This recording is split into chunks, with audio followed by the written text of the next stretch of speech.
अपने पसंदीदा शो के फुल एपिसोड देखने के लिए अभी डाउनलोड करें दंगल प्ले ऐप।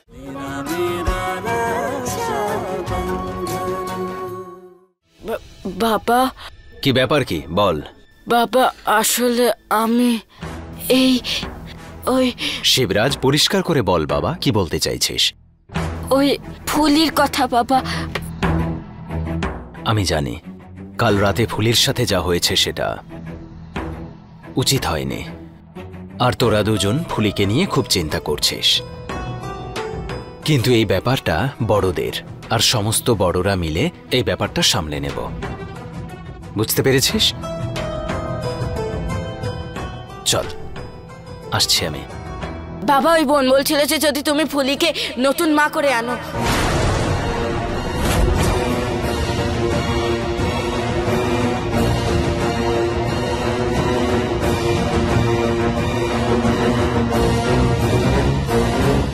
তোরা দুই ভাই বোন আমার বিয়ে নিয়ে ভাবতে বসেছিস? বাবা আমরা ওই নতুন মাকে আনার কথা ভাবছিলাম। ফুলিও আমাদের খুব ভালোবাসে, আমরাও ওকে খুব ভালোবাসি। তুমি আমাদের জন্য নতুন মাকে আনবে, আর ফুলিরও তো বিয়ে হয়ে যাবে তাই না? আর যদি আমরা শিবরাজ, ভালোবাসা, বিয়ে আর সম্পর্ক এসব কিছু বড়দের ভাবনা চিন্তার ব্যাপার, আর আজকের পরে তোর মুখ থেকে বা রাসালের মুখ থেকে এমন কথা দ্বিতীয়বার যেন শুনতে না পাই। আমার কথা বুঝতে পেরেছিস? ঠিক আছে বাবা।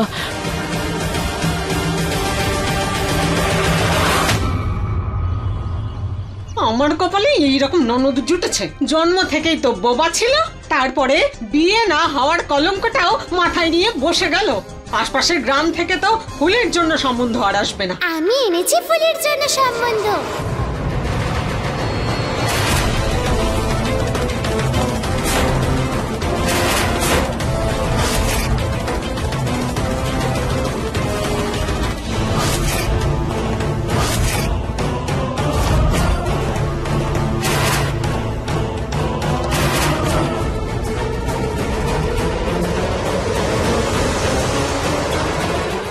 কি যাতা বলছিস?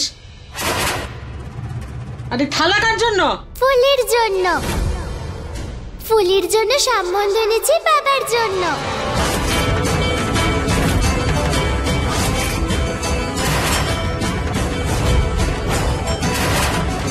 তুমি ফুলিকে ডাকো না। এই নারকোল আর চাল দিয়ে ফুলির সাথে সম্বন্ধ পাকা করতে হবে। ফুলি কোথায়? ফুলি, ফুলি। এই দাঁড়া ওখানে। ভালো হয়েছে তুমি এসেছো। দেখো দেখো কি যাতা বলছে এই মেয়ে। বলিহারির জমিদার বাবু, কোনো কাণ্ডজ্ঞান নেই ওনার। পুরো গ্রামে আমাদের নামে ছিছি হচ্ছে, আর উনি এই মেয়ের হাত দিয়ে সম্বন্ধ পাঠিয়েছেন। আমাদের মান সম্মান রইল না। বাবা আমায় পাঠায়নি, আমি নিজে এসেছি ফুলিকে মা করার জন্য। এই চাল আর নারকলটা ধরো, আর বিয়ের জন্য হ্যাঁ বলে দাও। কাকু এটা তুমি নাও আর হ্যাঁ বলে দাও। বলো না। মা তুই জানিস তুই কি বলছিস? কিন্তু আমি জানি এই মেয়েকে কি করে চুপ করাতে হবে। এই তুই এমনিতে মানবি না, মানবি না তুই, তাই তো? এবার তুই দেখ।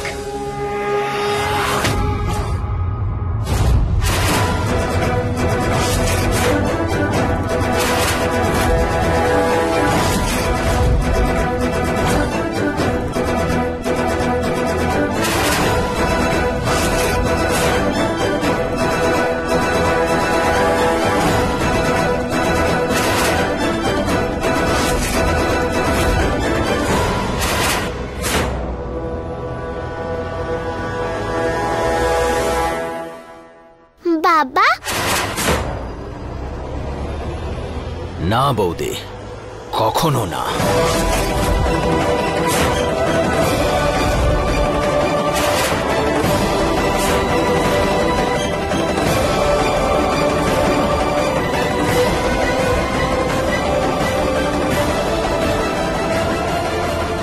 কি ধরনের ব্যবহার তোমার? বাচ্চাদের উপর হাত তুলছো? ক্ষমা করবেন, শোন না, আসুন আসুন, বসুন। শয়তান মেয়ে, তোর জন্য আজ আমার মাকে বকুনি খেতে হয়েছে। ছাড়বো না আমি তোকে।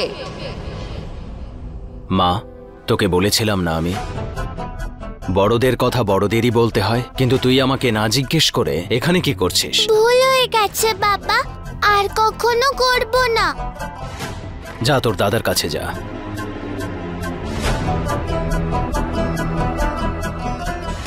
জমিদার বাবু, ক্ষমা চাইছি। আসলে কি বলুন তো, আপনি যখন জমিদার বাবু ছিলেন তখন তো আপনি সবার কত খেয়াল রাখতেন। এখন আপনি তো জানেন গ্রামে সবাই আমাদের নামে ছিছি করছে, আর সেই সময় এই মেয়ে সম্বন্ধ নিয়ে হাজির। এখন আপনিই বলুন, রাগ হবে কিনা আমার? ও যেটাই করে থাকুক সেটা না বুঝে করেছে, তবে ওর ভাবনা ভুল নয়। অনেক সময় আমরা বড়রা অনেক কথা বলতে পারি না, ছোটরা অনেক সরল ভাবে সে কথাটা বলে দেয়। আমাদের বাড়িতে আর কোনো বয়োজ্যেষ্ঠ নেই, তাই কাকা আর কাকিমা আমার কাছে মা বাবার মতো। এই কথা আমার মনে আগে কখনোই আসেনি, কিন্তু যেদিন শিব আমার সামনে ফুলিকে তার মা বানানোর প্রস্তাব দিয়েছিল, সেদিন আমি বিশ্বাস করেছিলাম যে আমার বাচ্চাদেরকে চন্দার মতো ভালোবাসা ফুলি ছাড়া আর কেউ দিতে পারবে না।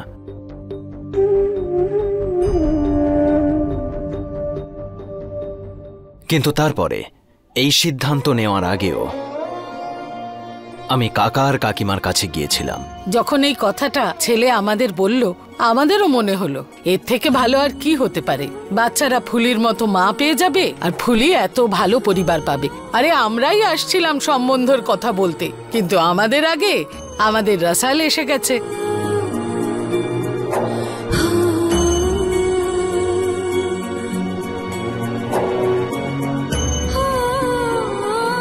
ভীম সিং, আমি কি তোর কাছে তোর বোন ফুলির হাত চাইতে পারি?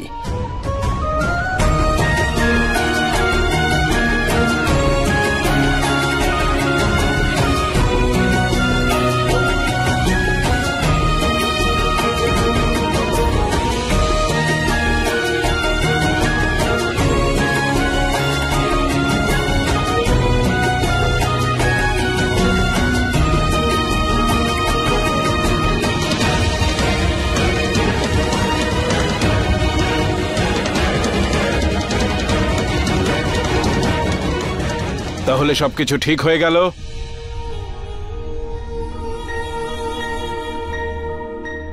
তিথিটাও বলে দাও।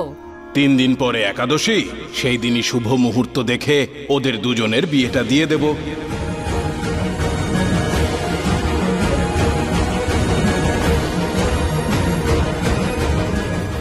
আমার ফুলির তো ভাগ্যই খুলে গেল।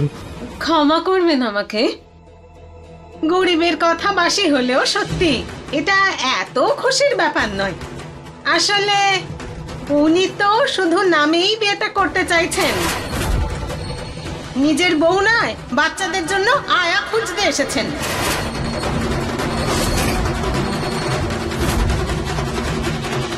ভগবান কোনোদিন আমার ফুলির সঙ্গে ভালো কিছু করেনি। অনেক দয়া আপনার মালিক।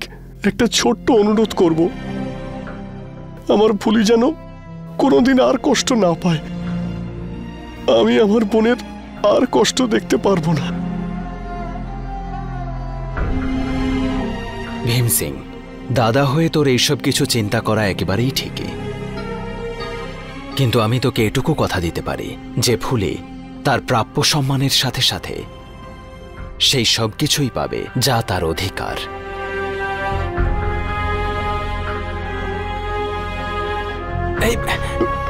কি করছিস কি তুই? হ্যাঁ,